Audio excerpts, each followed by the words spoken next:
ఆ ఇద్దరు అమ్మాయిలు టీడీపీని నడిపించబోతున్నారు. ఈ వార్త వెనుకున్న అసలు సంగతులు ఏమయ్యుంటాయి? టీడీపీని నడిపించబోయేది ఏ ఇద్దరు అమ్మాయిలు?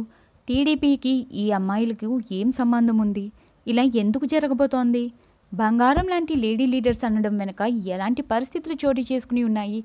అసలు టీడీపీని ఇద్దరు అమ్మాయిలు నడిపించడం ఏంటి? ఈ వార్తలేంటో తెలుసుకోవాలంటే ఫుల్ వీడియో చూడండి.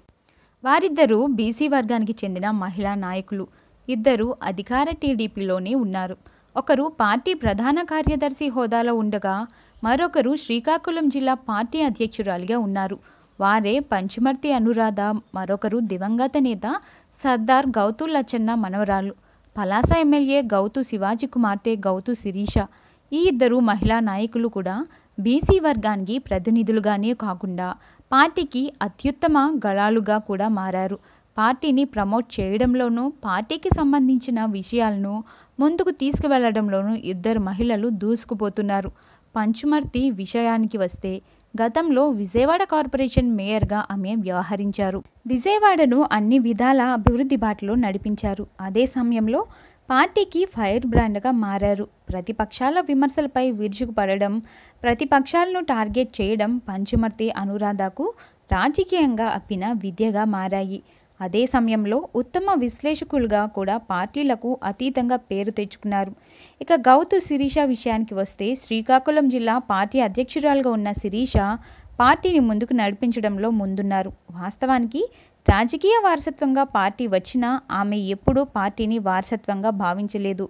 ఎప్పుడూ తన పనితనంతోనే ఆమె జిల్లాలో దూసుకుపోయారు. ఏ సమస్య వచ్చినా పరిష్కరిస్తూ ముందు చూపుతో వ్యవహరించారు. సీనియర్ అయిన తన తండ్రి శ్యామ్ సుందర శివాజీని జిల్లాలో ఉద్దండుడు అయిన పార్టీ నాయకులను సమన్వయం చేసుకుంటూ రాజకీయానికి వారసత్వం ఉండకూడదని, పనికి ప్రజలకు సేవ చేయడంలోనే వారసత్వం ఉండాలని పదే పదే ప్రకటించిన ఆమె అదే తరహాలో ముందుకు వెళ్లారు. ఇటీవల రాజమండ్రిలో జరిగిన జయహో బీసీ సభలో పంచుమర్తి అనురాధతో పాటు గౌతు శిరీష కూడా పార్టీ అభివృద్ధి పనులను ప్రజలకు వివరించడంతో పాటు బీసీలకు ప్రభుత్వం చేస్తున్న పనులను, ప్రవేశపెడుతున్న పథకాలను కూడా వివరించి ప్రభుత్వాన్ని ప్రజలకు చేరువ చేసే ప్రయత్నం చేశారు. ముఖ్యంగా ఒంటరి మహిళలకు ప్రభుత్వం పెన్షన్ ఇచ్చే ఏర్పాటు చేశారు శిరీష. పలు కారణాల నేపథ్యంలో భర్తకు దూరమయ్యే ఒంటరి మహిళల సమస్యలను ఆమె చంద్రబాబుకు వివరించి వారికి కూడా పెన్షన్ ఏర్పాటు చేయించారు.